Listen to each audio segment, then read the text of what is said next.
If you have 64 minutes of your time, then go watch part 1 and 2. Oh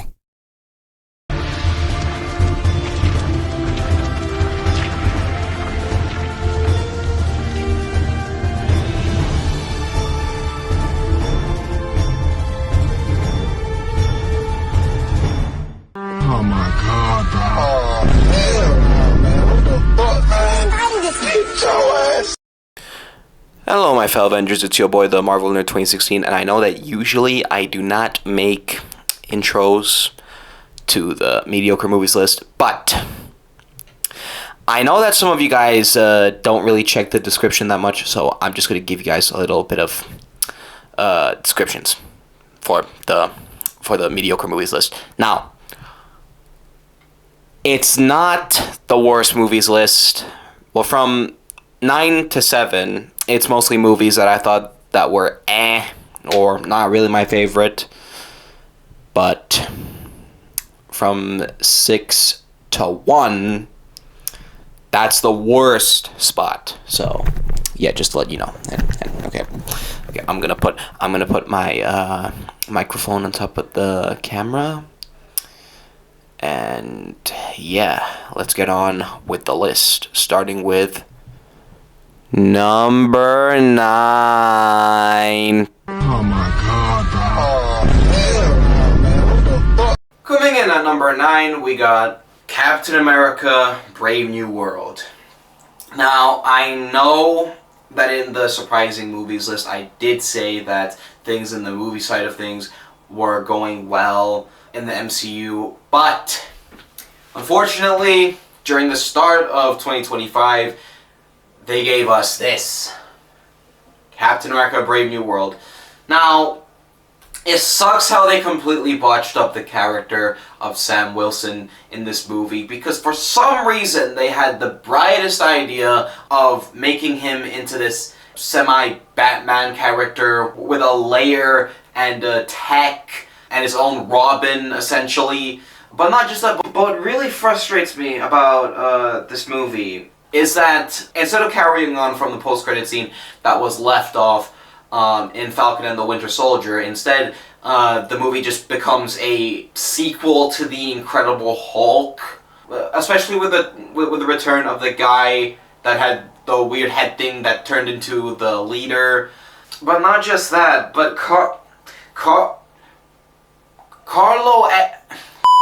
but not just that, but my boy Gus was completely wasted in this movie, and he had nothing to do in Captain America: Brave New World. Some of the swinging scenes, what the fuck, am I talking about Spider-Man here? Some of the flying scenes just looked terrible, but not just that, but it was very noticeable that they were using a blue screen, especially during the final battle with the Red Hulk.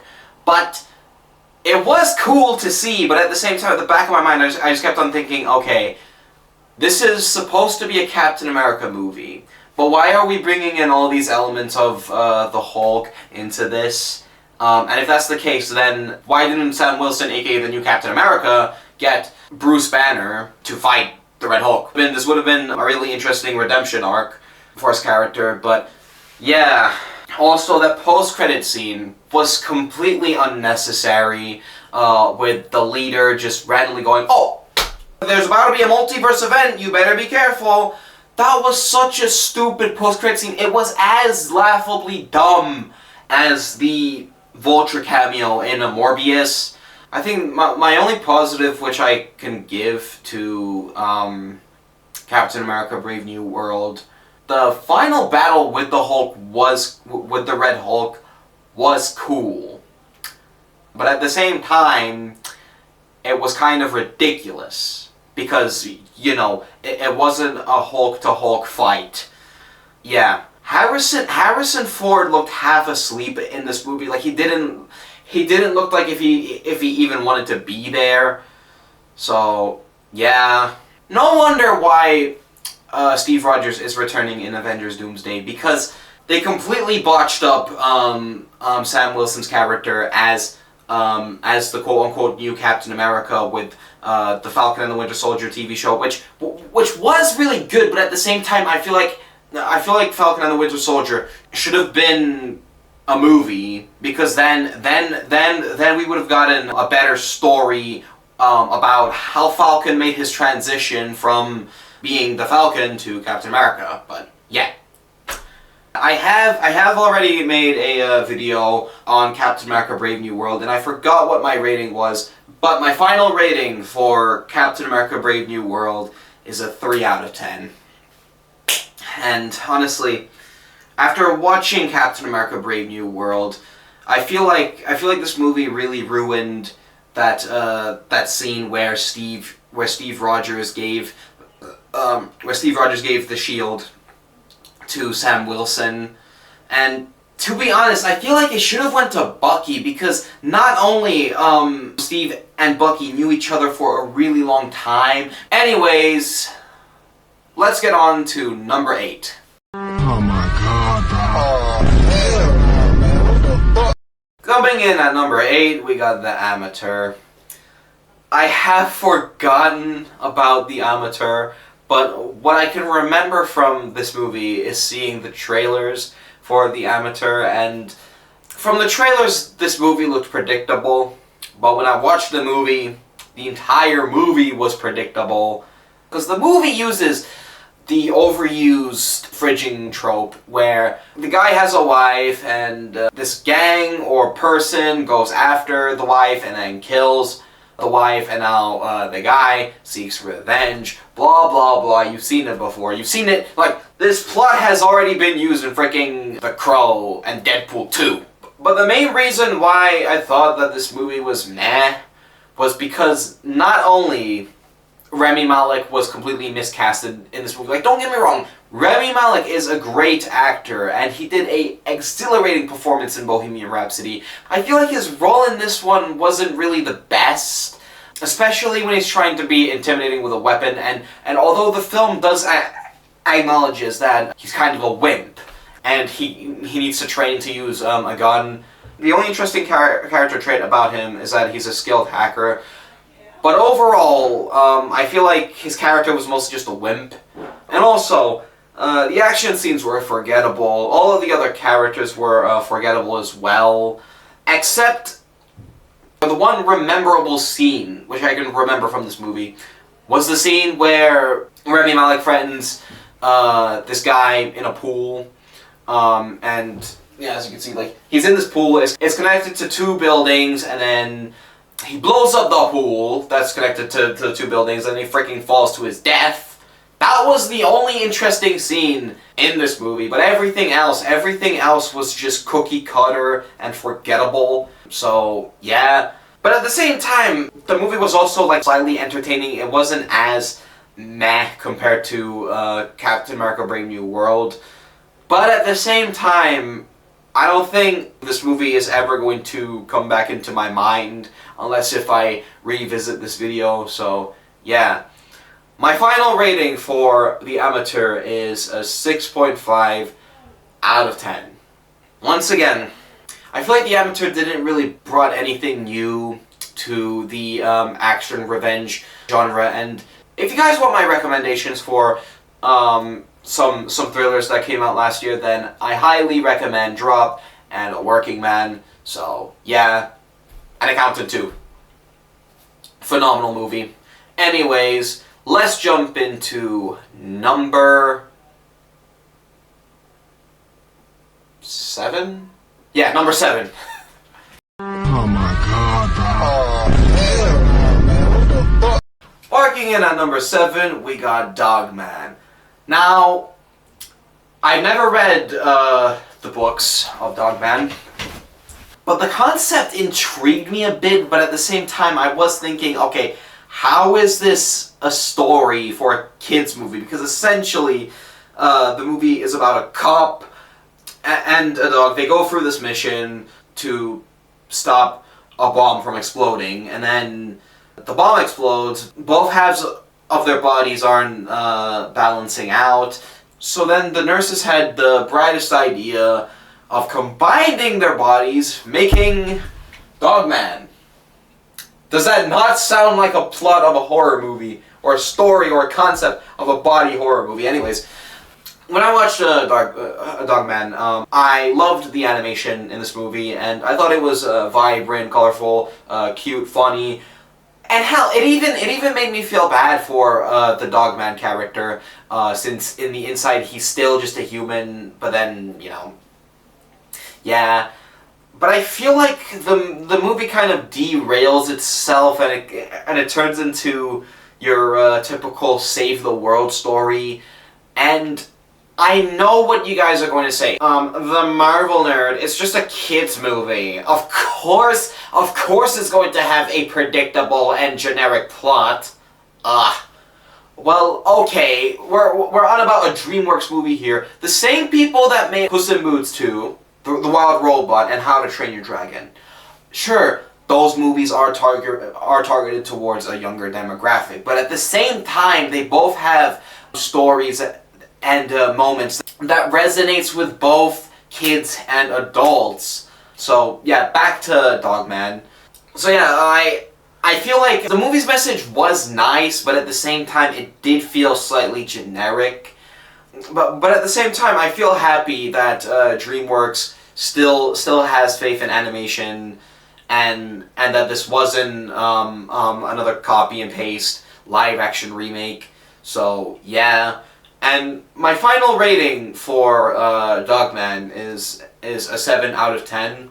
And don't get me wrong, I wouldn't say that this was the worst DreamWorks movie, but at the same time, I wish that it could have had more substance. It may not be as good as K-Pop Demon Hunters or Zootopia 2, but it's definitely much, much better than all of the live-action remakes that have come out last year. And speaking of, we're already going to be talking about one of them, so let's fly into number 6. Oh my god, bro. Oh, man, what the fuck? Coming in at number 6, we got How to Train Your Dragon 2025. DreamWorks, why? Just why? I don't understand why this exists. Because when I heard that DreamWorks was making a live action How to Train Your Dragon, I was instantly skeptical about the movie. And not just that, but I was instantly thinking to myself, okay, why are we remaking How to Train Your Dragon, right? That came out almost 16 years ago, right? And the movie is still brilliant, and the animation still holds up to this day. And when I watched the movie, it felt like if I was watching a school play remake of How to Train Your Dragon. What I really hate about How to Train Your Dragon 2025 is that it's just a shot-for-shot remake of the original movie. But if it was just dumbed down and desaturated like a fucking Zack Snyder movie.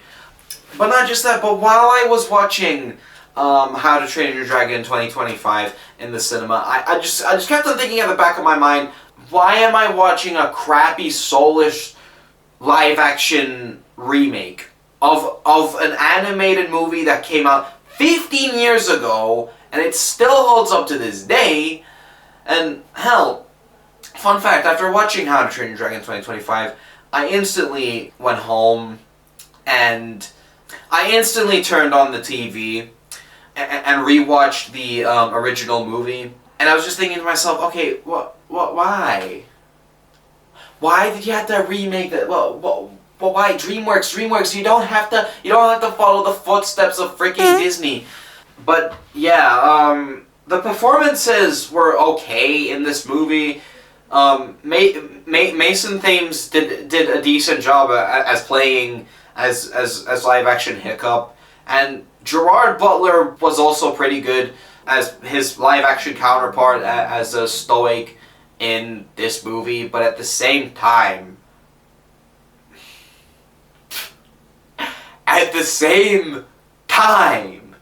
for some reason, they had to make this movie even longer than the original, but it doesn't add anything new to what the previous movie was missing. It was literally just a copy and pasted version of How to Train Your Dragon, but if it had the added pinch of live action schlock, and we have this. So, yeah, my final rating for How to Train Your Dragon Mid Edition is a 2 out of 10. Like, DreamWorks! You've, like, for the past 3 years, you've already proven that you can still make successful animated movies, from Puss in Boots 2 to The Wild Robot, and yeah, earlier on I was also talking about Dogman and what else? The Bad Guys films, even though I haven't seen them, but I have heard that they're really good. So please don't take inspiration from Disney with their forgettable and crappy live-action remakes. And also, why are we out here remaking 3D animated movies? Like 3D animation already looks realistic.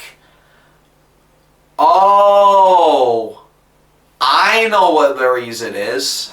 We've got to have money. Anyways, on to number 5. Oh my god, bro. Oh, hell no, man. What the fuck? Y'all have seen it in the thumbnail, and I already know that some of you Robert Eggers fans are probably going to have a go at me in the comments, but coming in at number 5, we got Nosferatu 2025, or 2024 for you Americans. It's weird how this was released on freaking Christmas Day. Anyways, I'm not a huge fan of Robert Eggers. I've only seen 2 of his films, right? And the one thing that I don't like about his movies is that there's just constant shock value for the sake of shock value. But yeah, when I heard that Nosferatu was getting a remake, I was instantly hooked, especially because we were finally getting a modern take on Nosferatu, aka a movie from the freaking silent era, right? But then, when I heard that Robert Eggers was in the director's chair for this movie, I was instantly skeptical with this movie, and when I watched Nosferatu in cinemas, I walked out like 40 minutes in because of how horny and grapey this movie was. And I remember, I thought about it a lot, and I did wanted to give this movie a rewatch just so that I had like a valid opinion on Nosferatu. So yeah, and if I'm gonna be honest with you guys, Nosferatu is overrated as hell. I don't understand why this movie had to be so overly horny as hell.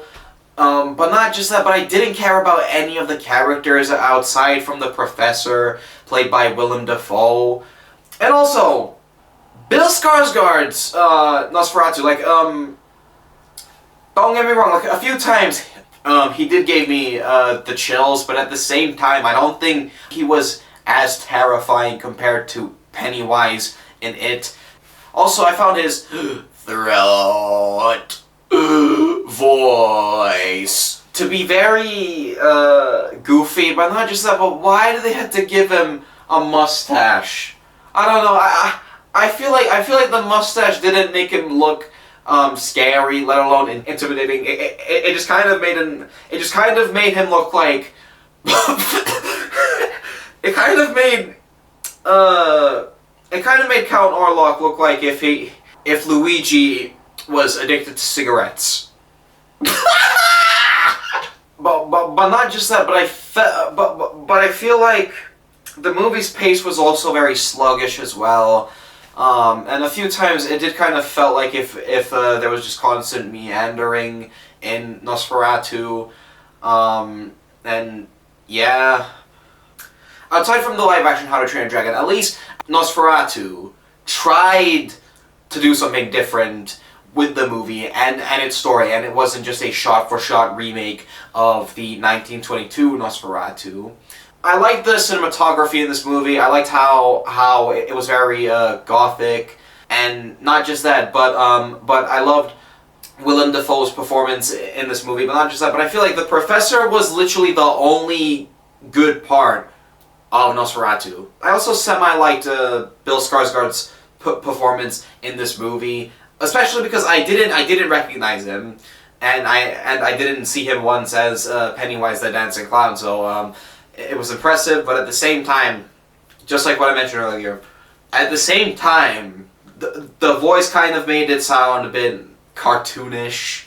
But not just that, but the mustache just made him look laughable instead of scary. So yeah, like the movie was bone chilling during a few scenes, but at the same time, I was just bored and disgusted while watching Nosferatu 2025. So yeah, my final rating for Nosferatu 2024 or 2025, or Robert Eggers' Nosferatu, aka 50 Shades of Red, is a 3.4 out of 10. Like I said, this movie was just too horny. I don't understand why almost every character was just constantly moaning or just desperate to humpy dumpy doodle each other, you know.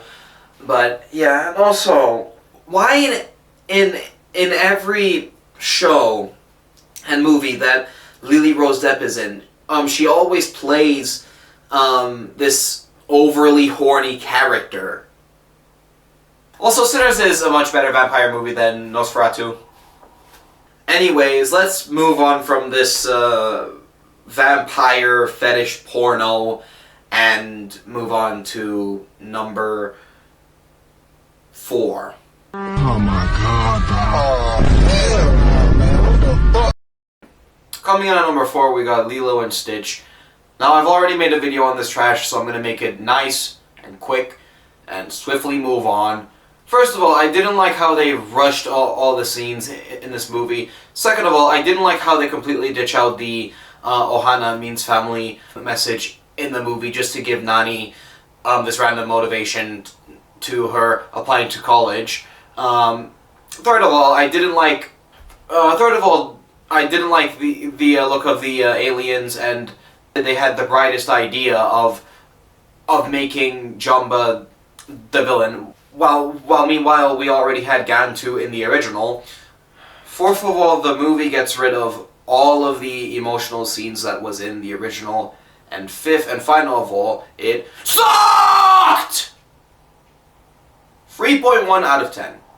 If you guys want my full thoughts on the live action Lilo and Stitch, then just click the I button over there, because I really want this movie to exit out of my fucking mind. So yeah. On to number 3. Oh my god, oh, man, what the fuck?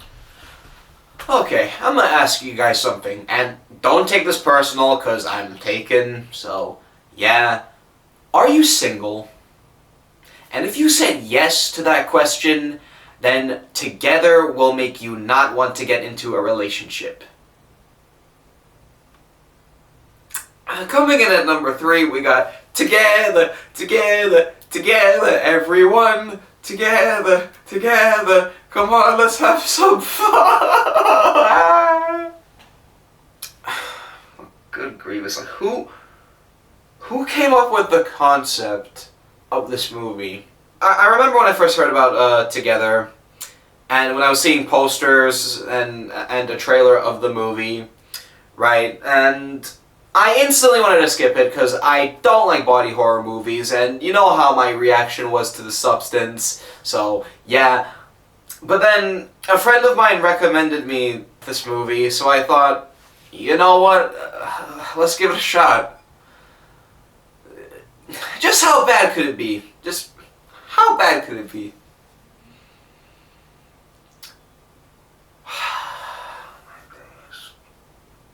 This movie was disgusting. But not just that, but it was disturbing as hell.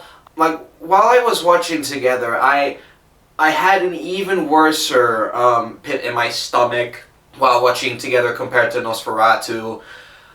But not just that, but the story didn't make any sense with its execution.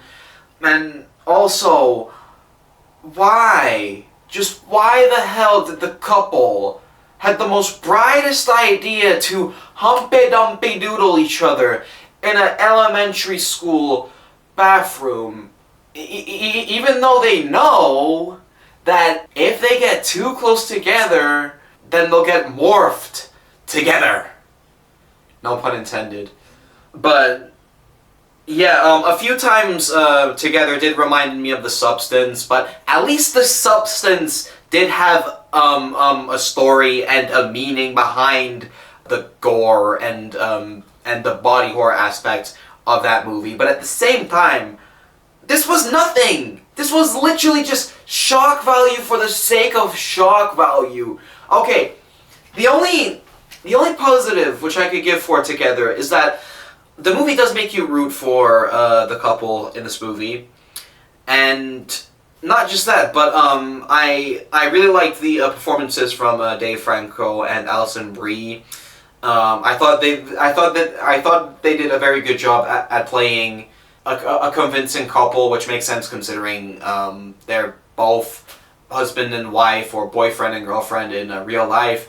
So yeah, but my final rating for Together is a 1.2 out of 10. This was just disgusting. This was disturbing and nasty, and this was just body horror for the sake of body horror. And honestly, I find it interesting how this also got like a lot of praise, and somehow this got like a 100% on Rotten Tomatoes. Just like with Nosferatu, this also got a lot of praise. And honestly, critics, what are y'all smoking? 'Cause this movie was awful. Yeah, I guess Together has proved that two people become one. Anyways, on to number 2.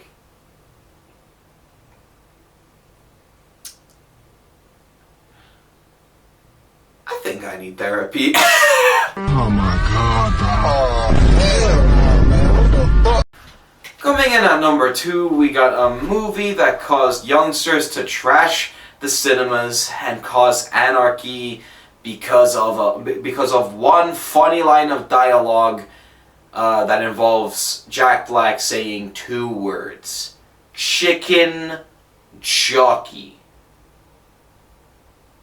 And yes, that movie was I am Steve.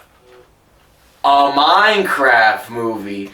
Now, compared to all of the other movies on this list, I found Minecraft to be laughably dumb and slightly enjoyable, but at the same time,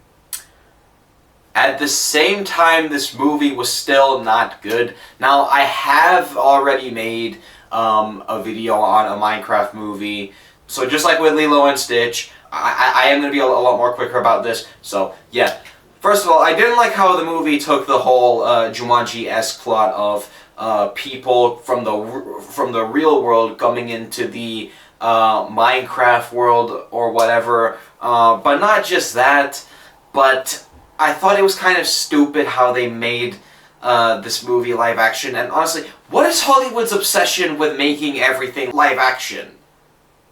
Honestly, but not just that, but a few times the movie did feel a tad bit slow at times.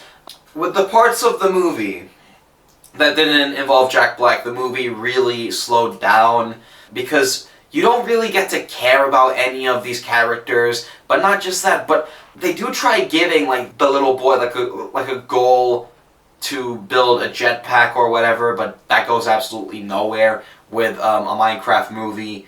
And I have said this in my actual review of the Minecraft movie, but Jack Black was miscasted in this movie, and overall, I do think that this was just very stupid.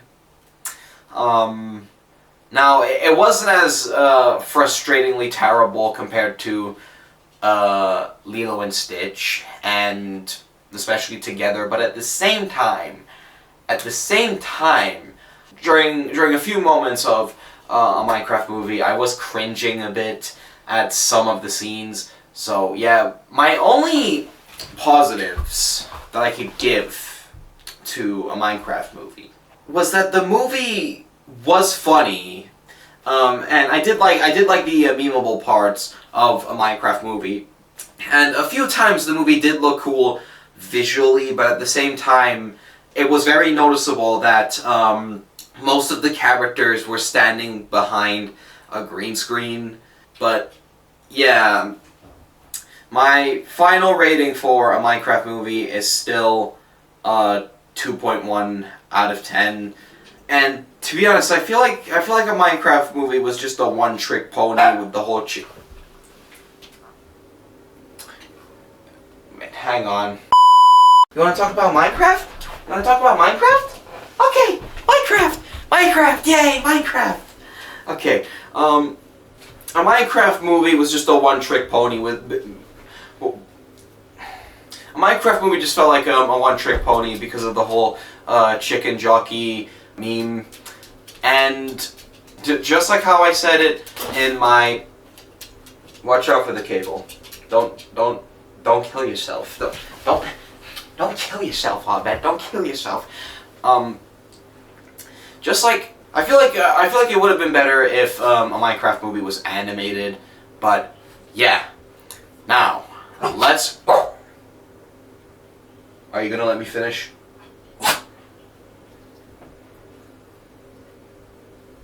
Now let's dive into the #1 spot, aka the middest movie. Like, dude, this movie was just offensively mediocre from beginning to end at #1. So, yeah, let's dive into #1, ladies and gentlemen, because this is about to be a massive doozy.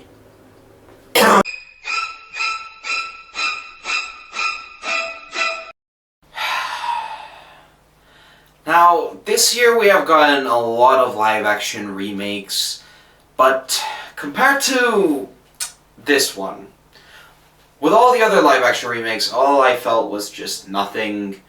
But with this one, all I felt was just pure anger. Last but least, we got Snow White at #1.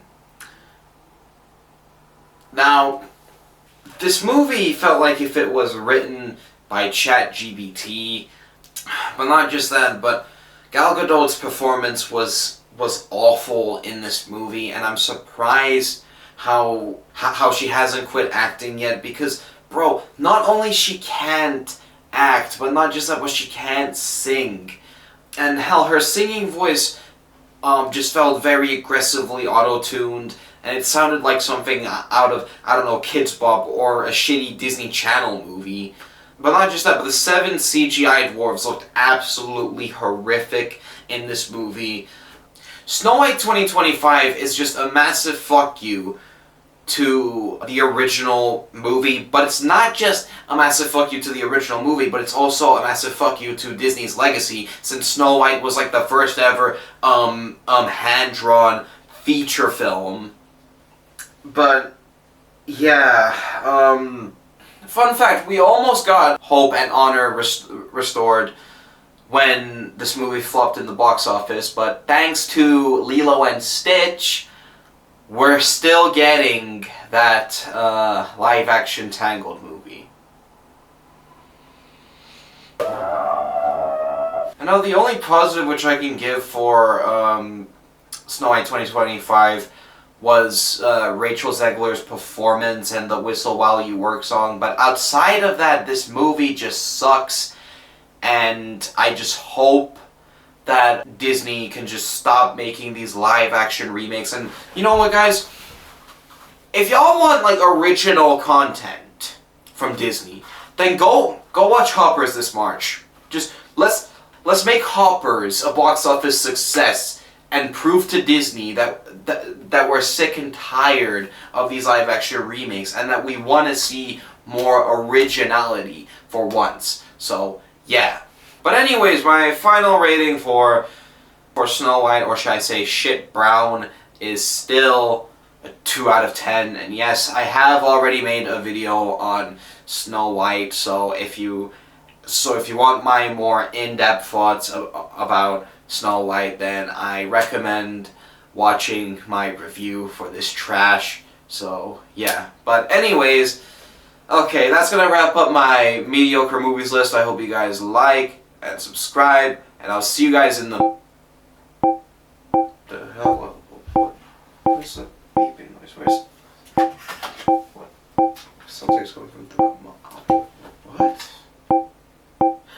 Oh, I know what time it is. Huh. I think it's the Best Gods. What's weird is that the remote wasn't even in my hand since last year. Huh.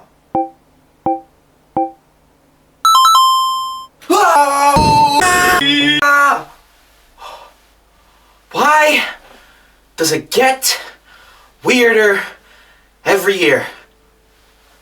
Oh. Why is my suit blue? Huh, but I'm loving this new style. Oh, let me guess. We're in a different stage? Wait a minute. Oh my god. No way. I'm in the real Oscar stage.